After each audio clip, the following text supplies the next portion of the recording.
going on, guys? Welcome back to this week's episode of Outside the Arena.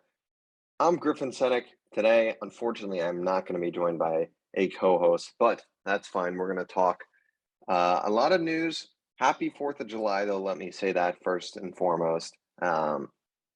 It's a great day to celebrate and to watch some Outside the Arena. So if you haven't already, make sure to like, comment, and subscribe to the channel. We greatly appreciate it here.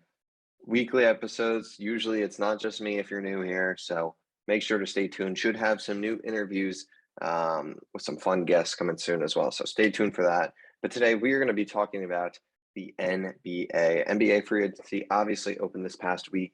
And to be honest, there were some pretty crazy things that happened. But obviously the main headline from the weekend, Kevin Durant requesting a trade from the Brooklyn Nets. Obviously, as of this recording, the trade has not happened, and as well as Kyrie Irving also has not been traded. This is something that we really haven't seen too much in the NBA. I mean, we obviously see every day it feels like a new superstar requests a trade, but one of the best players, a top 3 player in the NBA, basically, just signed a new deal, has 4 years left in his contract, and wants out. It is going to be crazy, and the package, it's almost unfathomable what the Brooklyn Nets will be looking for.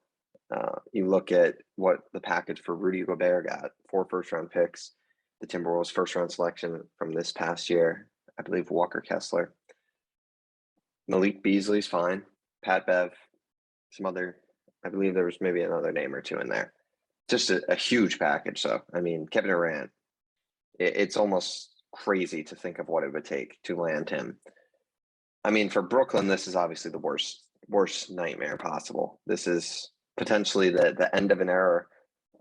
It really does not seem like there's going to be reconciliation or the ability to move forward. I mean, I personally thought that KD, Kyrie, Ben Simmons, I was excited to see what happened. I thought if Brooklyn added some more depth, added some guys, I mean, they have re-signed Patty Mills. They've re-signed Nick Claxton. They traded for Royce O'Neal. I thought that, maybe this team could really compete, but at this point, it seems like this is over. A total disaster for Brooklyn. Obviously, it appears what you'll get for Kevin Durant will be massive and at least hopefully recoup the picks from the James Harden trade. But a total disaster. Definitely not what anyone was hoping for when they inked Kevin Durant and Kyrie. I guess it was 3-4 years ago now. 3 years, I believe. Just a total disaster for Brooklyn. And I mean, it's just insane at this point. It's hard to even think of how we've gotten here and the disaster the Brooklyn Nets have been. They won 1 playoff series. I mean, what a total disaster after assembling Kyrie, Harden, KD. I mean, this was the true favorites in the Eastern Conference for a while, and what a disaster that has been. Ben Simmons still has not played a game for the Brooklyn Nets. Total disaster. In terms of teams, though, that could trade for Kevin Durant, I mean, there's been teams thrown around. The Golden State Warriors have come up recently. Obviously, that seems unlikely. I don't really see that possibly happening. The Phoenix Suns and the Miami Heat at the top of Kevin Durant's wish list. Every team, it seems like, is checking in, though, and that's what's really interesting. In terms of packages that could land him, though, that's really what's interesting. You hear that Brooklyn really only wants Devin Booker from Phoenix. That's got to be in the package. Phoenix, obviously, unwilling to do that. Cannot do that at that point after Devin Booker just inked a massive extension among many other superstars. You've got Zion, Darius Garland. Who else inked? Jokic inked an extension. You also had Bradley Beal was not really an extension. You had Zach LaVine also signed a huge deal. So all these guys kind of re-upped to massive deals. John Morant as well.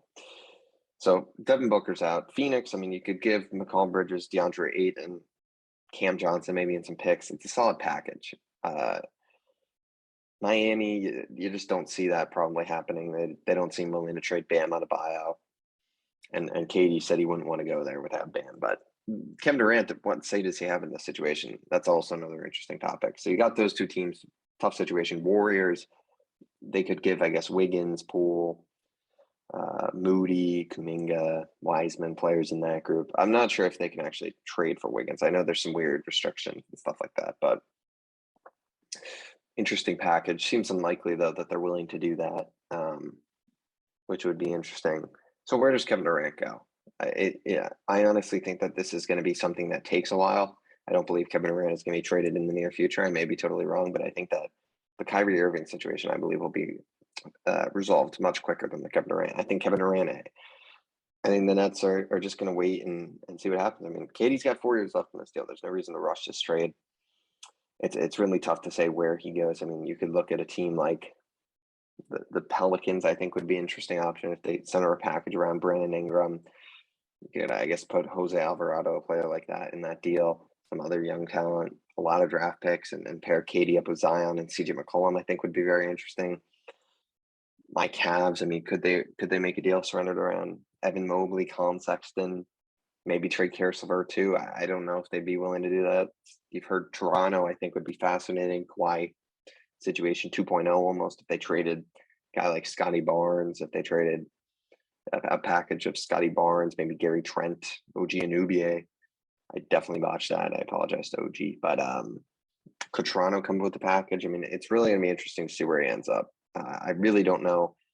Could there be a 3-team deal where Brooklyn ends up landing Donovan Mitchell from the Jazz? Obviously, the Jazz seem to be rebuilding. Maybe the Jazz just recoup a bunch of picks and Brooklyn moves on from KD. They land Donovan Mitchell some picks. But, I mean, it's really tough to say what's going to happen at this point. And a 3-team deal, I mean, I guess a Phoenix could send, DeAndre Ayton maybe to Utah. Maybe they send McCall Bridges to Utah as well or something like that, or McCall Bridges to Brooklyn, and God knows how many picks they would have to give up, but a split of the picks. I mean, there's a deal potentially there, and maybe that's what'll end up happening, a 3-team deal with the Suns, Jazz, and Nets. I mean, that honestly to me seems like it could be a perfect fit and a solution if the Utah Jazz are willing to trade Donovan Mitchell, which it seems that they want to build around him. Danny Ainge wants to build around him, but will they be able to do that? Will he want out? It's very yet to be seen. So that's the Kevin Durant situation. To be honest, it's hard to even make a prediction for where he'll go. I honestly do like, if I had to name the 3 teams I'd like for him, I like Phoenix, I like Toronto, and I like the New Orleans Pelicans. Those are my top 3. I don't think Miami would really work out. I don't think that package works either. So those are the 3 teams I do like for Kevin Durant. We'll obviously keep that situation posted. Whenever he does get traded, we will be talking about it 100%. But now moving on over to his teammate, Kyrie Irving. I mean, this is another fascinating situation. Kyrie Irving appears to be out after he opted into his player option. It seemed like all things were going Brooklyn. And now it seems like he's going to get traded. It seems like really the only team that it's going to be is the Los Angeles Lakers, which is where I do believe he'll end up. I think that's where he wants to be. He wants to reunite with LeBron and play with Anthony Davis. And I think that trio is very fascinating to see what's going to happen. I mean, LeBron James playing as good as ever at this point in his career. Anthony Davis, obviously, when he's healthy, is one of the best players in the NBA. We haven't really seen that from him since that championship season in 2020. But if he can get back to that level, I mean, this Lakers team would be very interesting with Kyrie. Obviously, it would seem that Russ would be headed back to Brooklyn, which for Brooklyn, I think if they can land some young talent or draft capital, having Russ for 1 year is not the end of the world. I don't think that, you can have him and then move on. And obviously, I mean, you could say that same with Kyrie, but you may as well recoup the assets if you're seriously not going to be competing for a championship, which it does not appear Brooklyn will be. So I think that's the situation that makes the most sense. I mean, I really don't seems like, Kyrie mentioned teams like the Knicks, they just signed Jalen Brunson. The Clippers signed John Wall. The Mavericks, they did lose out on Jalen Brunson. So I guess Dallas Mavericks are one of the teams, but would they really want to give the assets? It doesn't seem like that from the reports. You hear, there's other teams. I believe Kyrie mentioned maybe, I don't think Miami. I think it was like Clippers, Knicks, Lakers, Clippers, Knicks, Lakers. There's some other teams, but Dallas, obviously, yes. Sorry, short-term memory loss, it appears. But Kyrie Irving, I do believe will be a Los Angeles Laker. I'm pretty certain about that. I think it's just a matter of if, not when, that this deal gets done, or when, not if, this deal gets done. In terms of package, I mean, you hear the THT in a first-round pick with Russ. I mean, maybe that's what gets done. I don't know what the exact package will look like, but I do believe Kyrie Irving will be a Los Angeles Laker by the start of next season, which for the Lakers, I mean, this is the team that went out. They signed Lonnie Walker. They signed, let's see who else they signed. I want to get all their names right. I want to have all the players here. So they signed Damian Jones, the center, obviously. Troy Brown Jr., Lonnie Walker, and then Juan Toscano Anderson as well. So they added a bit of depth. I mean, Lonnie Walker, obviously the best player in that group, but it's nothing too flashy. I mean, this Lakers team still really is not in a good spot with their depth, in my opinion. I think they're still not a really not great spot.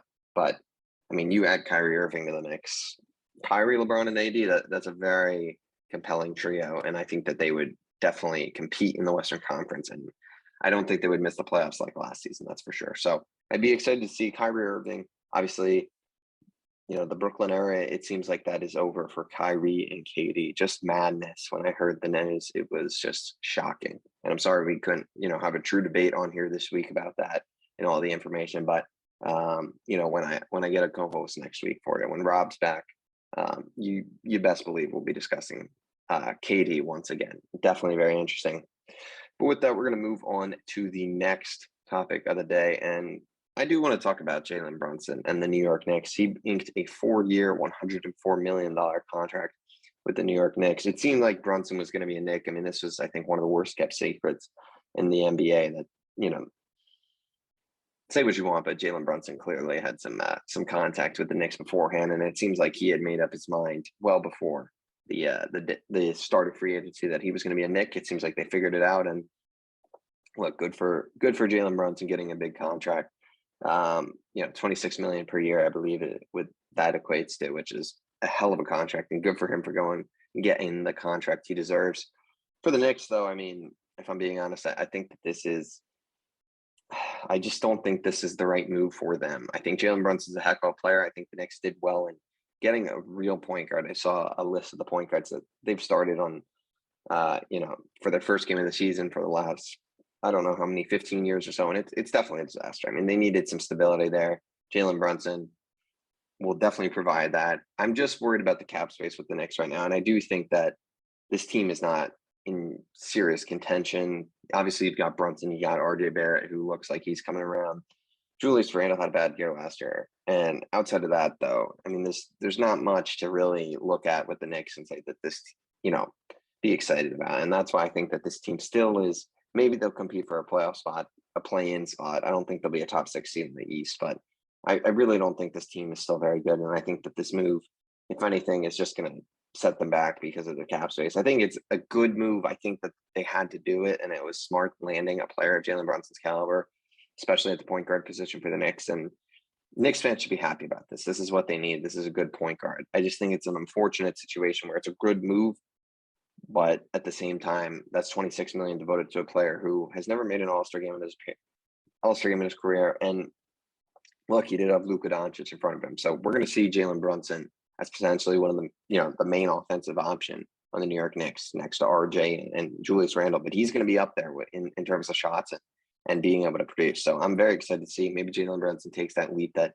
we haven't seen. I mean, I saw something without Luka. He's averaged over 20 and like 7 assists. So maybe Jalen Brunson's going to have a career year and truly be a elite point guard in the NBA.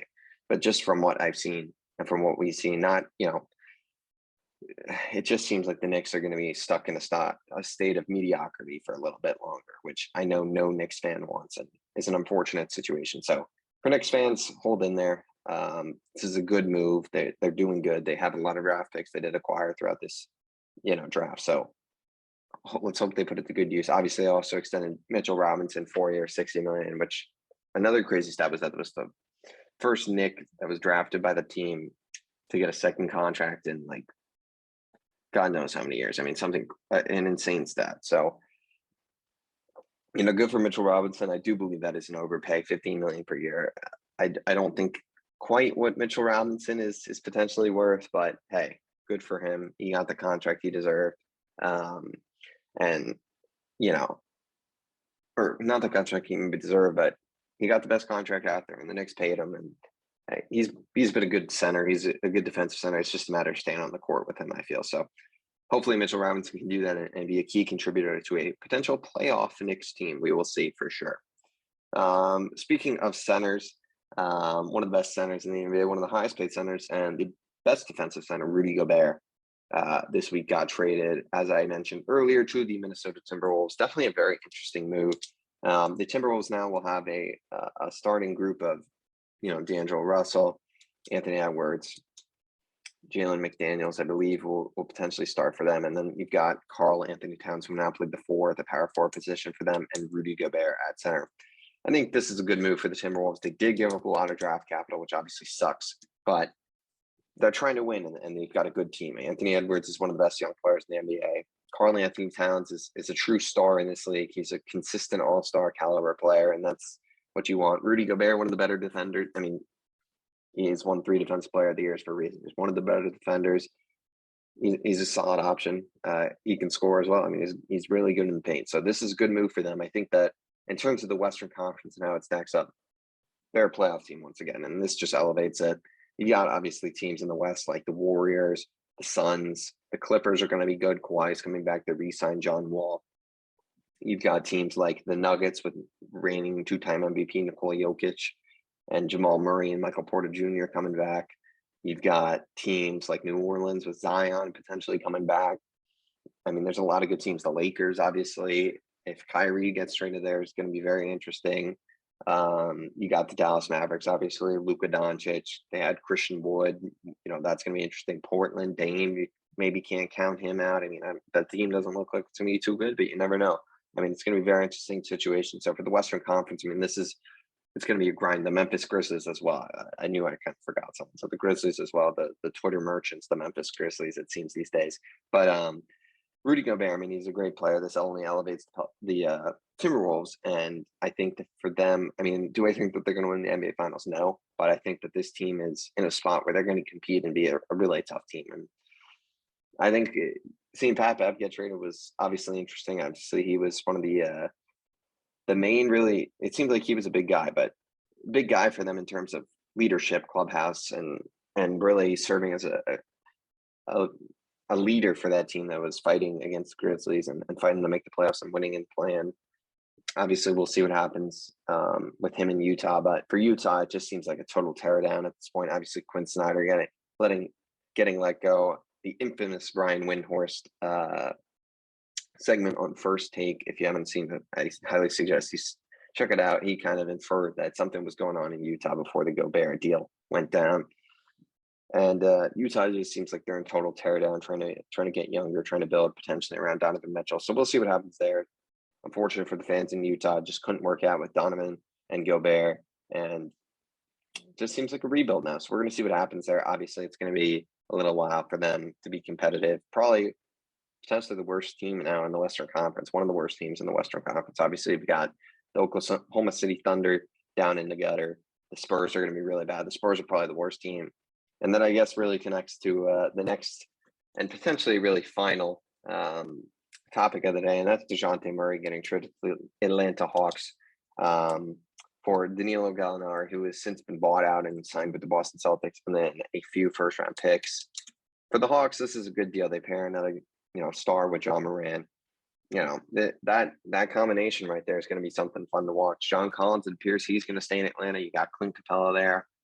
Bogdanovich still there. I mean, there's a lot of good pieces in Atlanta. This is a team that made that playoff run a few years ago, and this year, obviously, Trae Young did not have a great playoffs. He did play well against my Cavs in the playing game, though. I'll give him that. But, I mean, with Dejounte Murray, this guy was an all-star last year. He's a great player. I think that he adds a lot to this Atlanta Hawks team, and hopefully will take a little bit of the pressure off Trae Young in terms of, him having to be the sole scorer on this team. Dejounte Murray is going to come in and score the basketball. And this Atlanta Hawks team, I mean, the Eastern Conference, we just talked about the West. The Eastern Conference is going to be a gauntlet, too. I mean, you've got the Celtics, obviously, coming off an NBA Finals appearance. The Brooklyn Nets, who knows what's going on there. But you got Philadelphia. They just brought in P.J. Tucker. They're making moves. They traded for DeAnthony Melton. They're going to be a good team. James Harden is going to re-sign. You've got the Raptors should be good.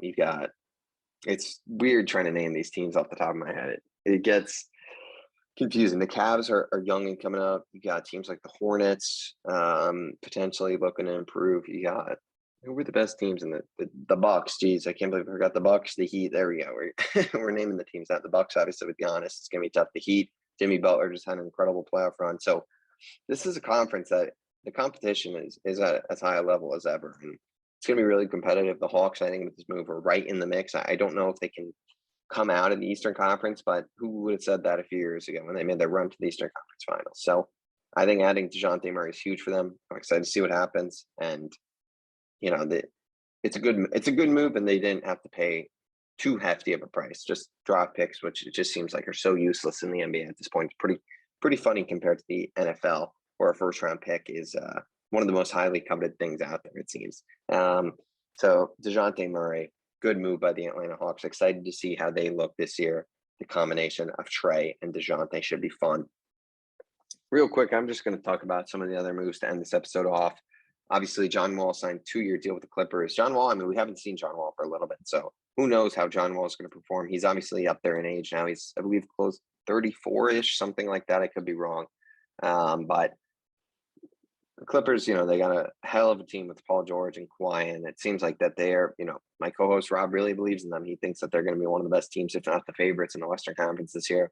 I'm a little skeptical. I want to see what Kawhi can do. He hasn't been healthy. He hasn't stayed healthy since that Raptors season, really. So we'll see. But this Clippers team should be good. They just haven't been able to get it done in the playoffs. So John Wall goes there. Malcolm Brogdon to the Celtics. They obviously sent Danilo Gallinari too. This Celtics team is just getting better and better. It really is going to be I think that they're going to have to be the favorites. Malcolm Brogdon is a hell of a player. They basically gave up nothing for him. So you just add Malcolm Brogdon, and then Gallinari, solid shooter, big man off the bench. That's a piece that you want on your team. So Brogdon, Danilo Gallinari should help the defending champs. Obviously not the flashy moves, but they weren't going to be really in the market for some flashy moves. In terms of other deals, you got all the extensions, good for those guys. They all deserved it. Not really any shockers. Obviously Zion getting his money. There were speculations that he wanted out of New Orleans. Really seems like that wasn't true, that Zion's happy there. So good for him getting the extension. Some of the Warriors, the Warriors, obviously they replace some of their guys. They lose Gary Payton. They lose Juan Toscano-Anderson. And I believe they also lost Otto Porter as well. But they do sign Dante DiVincenzo, who's going to be a heck of a player for them. And they re-signed Kevin Looney, who's been amazing for them. So good for them. They're basically just re-upping their guys and swapping. Obviously, Gary Payton was a key piece of that Warriors team. And Otto Porter got minutes. Those are guys who were getting minutes. Toscano-Anderson, not so much. But Gary Payton and Otto Porter were playing in that championship run, so it will definitely take a toll. But Dante DiVincenzo, that kid's a great player. He's going to do great things there for the Golden State Warriors. Cavs re-signed Ricky Rubio. I saw that coming. He seems like there was a lot of mutual love for each other there, and the Cavs were in need for a backup point guard, so good move there. I think that Yusuf Nurkic back to the Blazers, kind of saw that coming. Other than that, I feel like still a lot of big names, a lot of big pieces, I think, to fall. KD, Kyrie, those trades will really, I think, shape the rest of this offseason. It's going to be very, very, very fun to watch. With that being said, that will do it for this week's episode of Outside the Arena. Thank you guys so much for watching. We love all the support recently. Stay tuned for new interviews. Like I said, make sure to like, comment, and subscribe. Follow us on our Instagram at Outside the Arena Podcast. And with that being said, thank you guys for watching. Happy July 4th, and we'll see you all soon.